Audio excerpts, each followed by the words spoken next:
তো জি। গ্রেভইয়ার্ডের মারপিটের পরে আমরা ওখানে ছোটখাটো কিছু ইনভেস্টিগেশন করে আমরা হচ্ছে আবার ওয়ার্ডেনের বাড়িতে গেছি।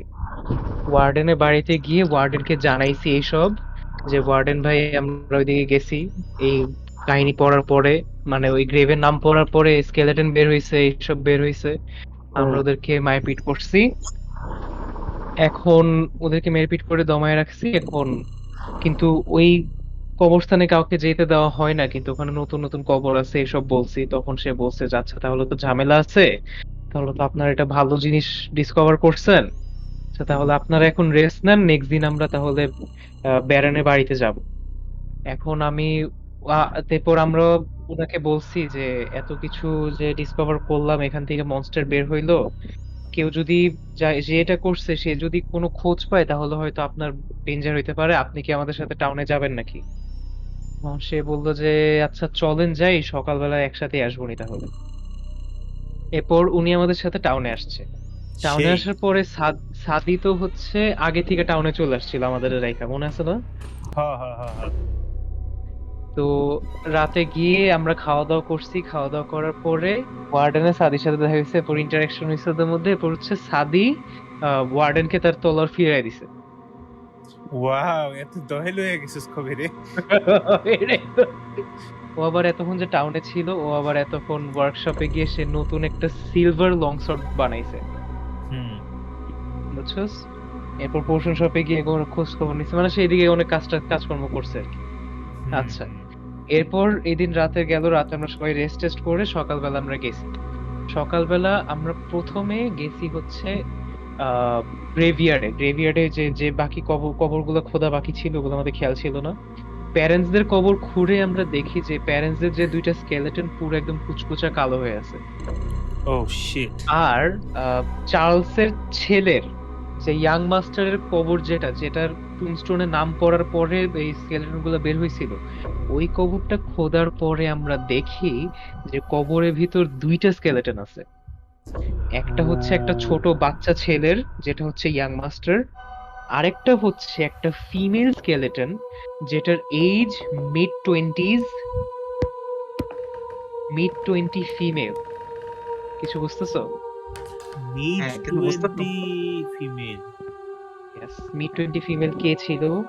আমরা এরপর স্কেলেটনটা শরীরে বোঝা গেছে যে কিছু কাপড় লাগানো আছে, আর ওই কাপড়টা হচ্ছে একটা রয়্যাল ফ্যামিলির এমব্লেম ওলা। তাহলে কি তো হ্যাঁ, এটা আমি কে শুনতে পারলাম। নেমিশের ছিল? নেমিশ? Yes, Yes, ওরে that আল্লাহ রে! এটা এখনো কনফার্ম হয় না, কিন্তু এটা লাইক 98% শিওর এটা ন্যামিশ। হুম, এই জন্য এই কথা যখন আমরা ওয়ার্ডেনকে বলছি, তখন ওয়ার্ডেন বলছে যে হ্যাঁ, চার্লসের যে বন্ধু ন্যামিশকে সাজেস্ট করছিল, উনি ন্যামিশ সম্পর্কে যে ডিসক্রিপশন দিছিল ওটার সাথে এই ন্যামিশের কোনো ম্যাচ করে না। উনি অনেক উইয়ার্ড অ্যাক্ট করে, অনেক মানে অনেক উইয়ার্ড অ্যাক্ট করে, এই জন্য এইটা ন্যামিশ হইতে পারে। তাহলে এই ন্যামিশটা কে এখন যে একটা ইয়েতে আছে, ব্যারনের বাসায় আছে, বুঝছো? Which, which maybe. Could be, could be. এরপর যে আমরা আমরা ওয়ার্ডেনের কাছ থেকে খোঁজ খবর নিলাম যে কখন ওই বাসায় যাওয়াটা সেফেস্ট হইতে পারে। তখন উনি বলল যে হুম। সন্ধ্যা বা রাতের দিকে হচ্ছে মেইড সব, মানে যে স্টাফরা থাকে, স্টাফরা অত বিজি থাকে না।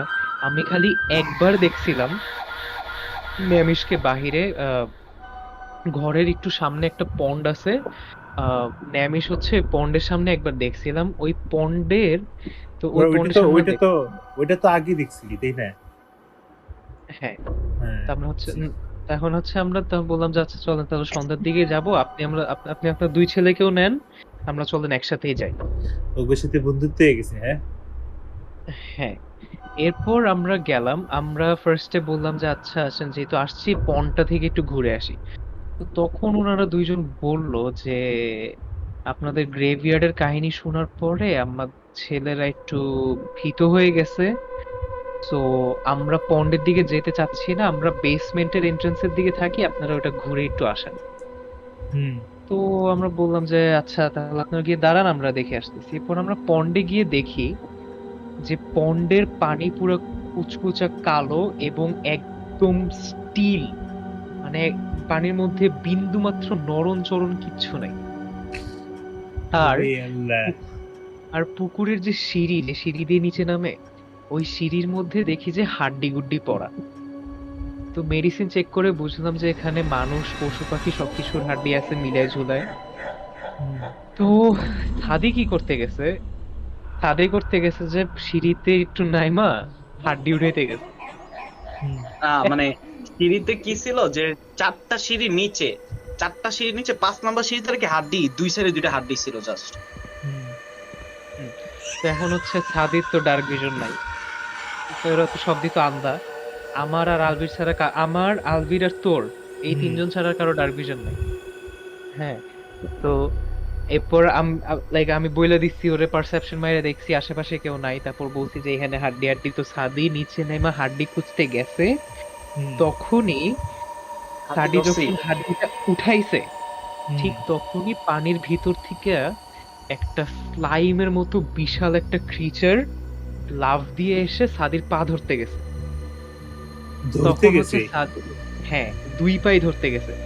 তখন সাদি দুইটা ডেক্সটেরিটি সেভিং থ্রো মারছে এবং আল্লাহর রহমতে দুইটাতেই বাঁচছে, নাইলে ওখানে সাদি শেষ। সাদিরে ভাই রে দিয়া পানিতে ভাই। ডুবাইয়া সাদিরে ভিন্দে লাইতো। এরপর আমরা দৌড় দিয়ে আবার বেসমেন্টের দিকে গেছি। আচ্ছা, এরপর ওই ওই এরিয়াটাই ঝামেলা পুরো 14। তো জ্বর হলো যে এখন আমরা গেছি বেসমেন্টে। তো এরপর আবার ওয়ার্ডেন ওয়ার্ডেন আমাদেরকে বেসমেন্টের দুইটা গেট খুলে দিছে। দুইটা গেট খুলে দিয়ে সে আবার বলবো যে আমাদের এই বেসমেন্টে ঢোকা নিষেধ, তাহলে আমরা চলে যাই, আপনাদেরকে তো সব খুলে দিলাম, আপনাদের যদি আবার লাগে তাহলে আমাদেরকে ডাইকেন, আমরা শেখেই আছি। ওই ওই বিপদের কোনো জায়গায় যায় না, ওই মনে হয় জানে, বুঝছো সবকিছু। এইটাই, এই ব্যাটার এখন আমার ভালো লাগতেছে না, আগে আমার অনেক ঝামেলা। ভালো লাগছে। এই ব্যাটার ঝামেলা মতো আছে ঝামেলা আছে। হ্যাঁ, এই ব্যাটার মতো ঝামেলা আছে, এই ব্যাটারে নেক্সট দিন ধরা লাগবে হচ্ছে। ব্যাটারে একটা পোলারে শোয়াই দিতে হইব, বুঝছিস? ওই মনে হয় বে- জানে, কিন্তু কিছু আমাকে হুদাই বিপদে ফালাইতেছে, যে আমাকে থেকে যদি বাইচে বুঝতে যায়। না, ব্যাটার একটা পোলারে মেরে ফেলাম, আরেকটা পোলারে রাখবো, একটা পোলারে মেরে ফেলাম। আচ্ছা, তো গেল। এরপর হচ্ছে সে বেসমেন্টের ইয়ে খুলে দিছে। তো এখন আমরা বেসমেন্টে গিয়ে দেখতেছি যে বেসমেন্ট হচ্ছে পুরো অন্ধকার, একদম কুচকুচা কালো অন্ধকার, কিচ্ছু দেখা যাচ্ছে না। হ্যাঁ। তো এখন আমরা কি করবো, হয়তো ডার্ক ভিশন হচ্ছে কয়েকজন আর আমগর দুইজন পুরো আন্দা। হ্যাঁ, তো হচ্ছে আমরা নিচে গিয়ে দেখি যে কুচকুচে অন্ধকার।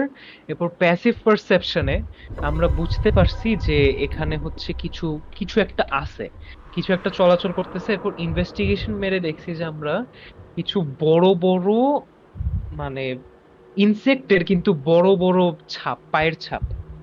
এরপর আমরা ইনসেক্ট টাইপের কিন্তু বড় বড়। এরপর হচ্ছে আমরা, যেহেতু ডার্ক ভিশন সবার নাই, আমরা হচ্ছে হাত ধরে ধরে আগাইছি, অল্প একটু আগাইতেছি। পরে আমরা দেখলাম যে এই জায়গায় বেশ কয়েকটা, 5-6টার মতো বড় জায়ান্ট স্পাইডার আছে।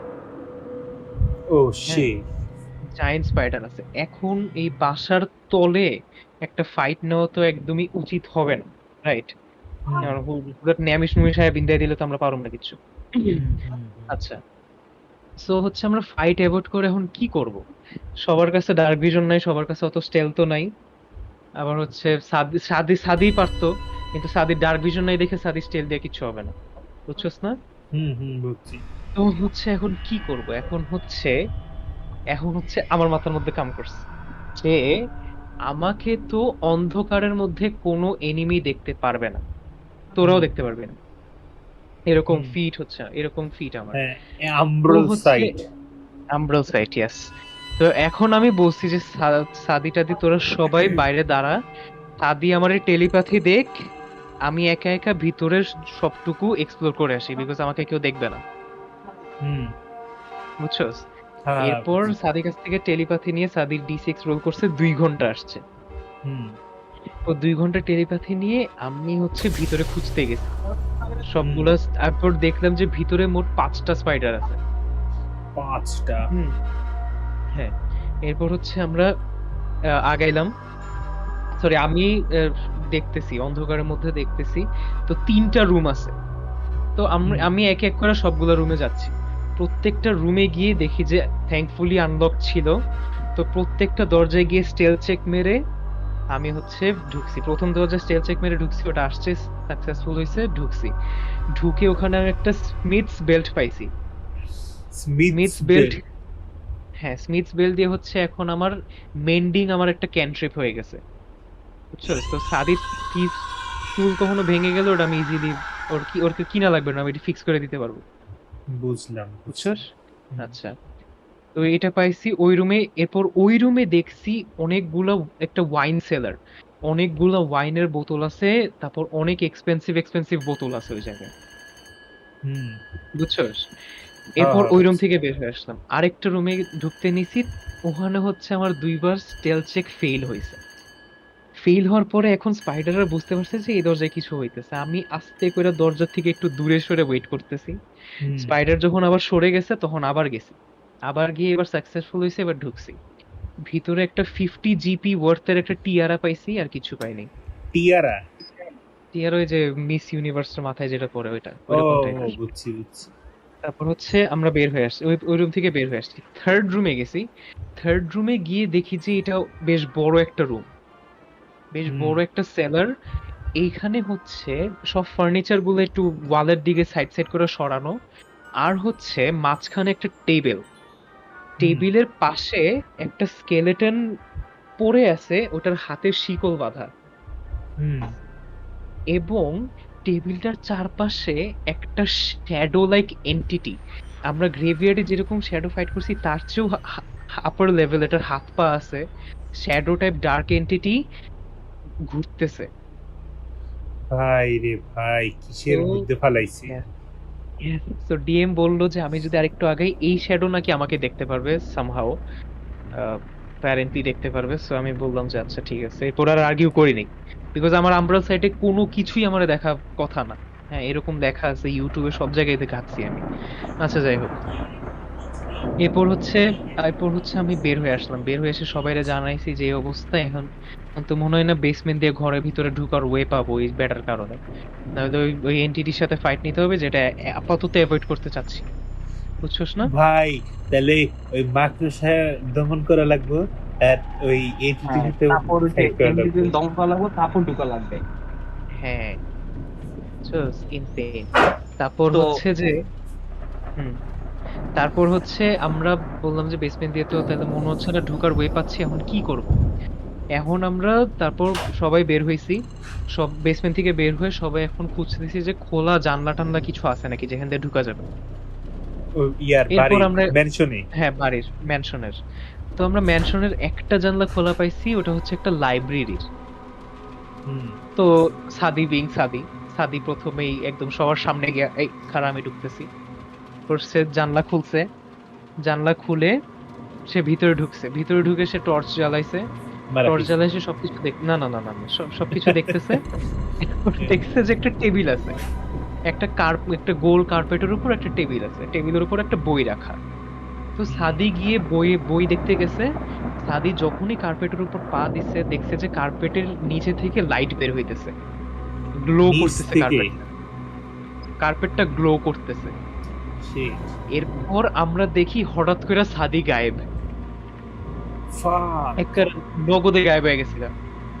এরপর ইরফান বলতেছে যে সাদি এখন গায়েব হয়ে গেছে, এখন তোর সাদিরে খোঁজা লাগবে, সাদি কই গেছে। সাদির মানে এটা টেলিপোর্টেশন ম্যাজিক, ডিভিয়েশন অথবা কিছু একটা ম্যাজিক, বুঝছস? তো হচ্ছে সাদি এখন গায়েব হয়ে গেছে, এখন সাদিরে খোঁজা লাগবে ইরফান বলতেছে। তখন আমি ইরফান রে বলছি যে মামা আমাদের টেলিপ্যাথি তো এখনো আছে, আমাদের টেলিপ্যাথি আছে। ইরফানের মাথায় হাত, ইরফান পুরো ইরফান এটা এক্সপেক্টই করে নাই যে এখন আমাকে টেলিপ্যাথি আছে, বুঝছস? কি ওই বেসমেন্টে 2 ঘন্টা কাটে নাই? এত কম সময়ে চেকমেট করার চেষ্টা করি। 3টা রুম চেক করে চলে আসছি। ও বলছে যদি 1 ঘন্টা হইতো তাইলে আমি দিতাম, আরো 10-15 মিনিটের মতো টেলিপ্যাথি বাকি ছিল, বুঝছস? হুম। বাইচে গেছি, একদম পুরো বাইচে গেছি। পরে জিগাইলাম সাদি কই আছে, তোর সাদি, সাদি ছিল বেসমেন্টের 2 নাম্বার রুমটাতে, মানে ওইখান বুঝছস? থেকে ওইখানে চলে গেছে একাই? হ্যাঁ হ্যাঁ, টেলিপোর্ট করে ওই জায়গায় চলে গেছে, কোন একটা ট্র্যাপ এটা, বুঝছস? কিন্তু ভাই রে আমরা কিন্তু ভাই। প্ল্যাটফর্ম চেক মারছিলাম, কোনো কিছু নাই, মানে ম্যাজিক ছিল। So detect Yes. ম্যাজিক মারলে কি কাজটা হইতো? ভাই এই পুরা বাসাটাই ঝামেলা, এনে কত জায়গায় ম্যাজিক বের করবো। এটাই পাগলের মতো ব্যাপার। মানে ইনভেস্টিগেশন কোনো লাভ নাই, ডিটেক্ট ম্যাজিকই ইউজ করতে হবে। প্যাসিভ ম্যাজিক কারোই নেই। তো হচ্ছে এরপর দেখছি যে সাদি ওই রুমে আটকা পড়ে গেছে। এখন সাদিরে কেমনে বাঁচাবো, আমরা কি করব? সবাই ব্রেইনস্টর্মিং করা শুরু করছি, কি করবো। আমি কি উইরা গিয়ে ওয়ার্ডেনরে ডাক দিমো যে ভাই এরকম হয়ে গেছে, কিছু করেন, নাকি আমি কি করব, নাকি মানে আমরা সাদিরে রেখাই আমরা বাসা এক্সপ্লোর করা শুরু করব, নাকি সাদিরে রেখা যাবো গা, কত কিছু মাথায় ঘুরলো। এরপর বুঝলাম যে তাহলে নিচে গিয়ে ফাইট করা ছাড়া আর কোনো উপায় দেখতেছি না আপাতত। ওখানে এরপর এখন না না না, আমরা ফাইট করে তারপর এন্ড করছি। ওরে এরপর আল্লাহ রে, তখন- ফাইটও করছিস আবার? আরে Yes. অনেক বৃষ্টি পড়তেছিল এই জন্য। আচ্ছা বল এরপর তারপর। এরপর হচ্ছে এখন আমরা ফাইট কিভাবে করব এতগুলোর সাথে। তো হচ্ছে যে এরপর আমরা এখন ফাইট কেমনে করব এতটির সাথে। তো বল। হচ্ছে এরপর আমরা স্ট্র্যাটেজি বানাইলাম যে আলভি ফার্স্টে রুমে ঢুকে স্লিপ মারবে। এই মাকড়সার উপরে। হ্যাঁ, একটা ঘুমাইলে ভালো, না ঘুমাইলে প্যারা নেই, হ্যাঁ পারবো মানে। এরপর স্লিপ মারছে, একটা মরছে। এরপর হচ্ছে আমি স্লিপে সাদিরে ঘুমাইছে? হ্যাঁ হ্যাঁ মানে একটা ঘুমাইছে, হ্যাঁ। এরপর ওই আমি সাদিরে স্লিপে একটা মরছে। টেলিপ্যাথি দিয়ে বলছি যে তুই এখন দরজার মধ্যে বাইরে কর। হ্যাঁ, সাদি যখন দরজার মধ্যে বাইরে করছে তখন হচ্ছে সবগুলা মাকড়সা দরজার দিকে গেছে সাউন্ড শুনে, বুঝছস? সবগুলো মাকড়সা দরজার দিকে গেছে। তখন আলভি দরজার একটু কাছে গিয়ে থান্ডার ওয়েভ মারছে। আর ইন দ্য মিন টাইম আমি গিয়ে, কারণ আমার একমাত্র ডার্ক ভিশন আছে, আর তো সব আন্দা, আমি গিয়ে করছি। তোরা তো আহ, আমার ডার্ক ভিশন ইউজ করতে পারিস না? ওটা তো তুই ছিলি না যে তোর ক্যারেক্টারও তো মানে দেখিনি আর কি। তো আমি গিয়ে যেটা ঘুমেছিল ওটারে মারছি, আর হচ্ছে এই যে টর্চ গুলো ছিল টর্চ জ্বালাইছি যাতে বাকিরা দেখতে পারে, বুঝছো? ইন দ্য মিন টাইম এরপর হচ্ছে আলভি থান্ডার ওয়েভ ওয়েলকাম মারার পরে আমাদের ডিএম সাহেব। আমরা গুরুত্বপূর্ণ আলোচনা করছি, আপনার আমাদের কথাবার্তা শুনে। হ্যাঁ, তারপর হচ্ছে আলভি থান্ডার ওয়েভ মেরে পিছে চলে আসছে। এরপর হচ্ছে আমরা সবাই একসাথে ঢুকছি। এরপর ইনিশিয়েটিভ শুরু হয়েছে। এরপর আমরা মারামারি করে আমরা ওখানে বিজয়ী হয়েছি। এরপর আমরা ওই জায়গায় বস করে চলে এসেছি। ও মানে ওই ইয়াতে কি কয়, আন্ডারগ্রাউন্ডে বেসমেন্টে স্টপ করে রাখিয়েছিস? হ্যাঁ, সেই মানে ভাই এখন সেই বলা যাইতেছে যে কি প্রথমত গল্পটা যে বানাইছে আনাইছে। কড়া স্টোরি বেড়া।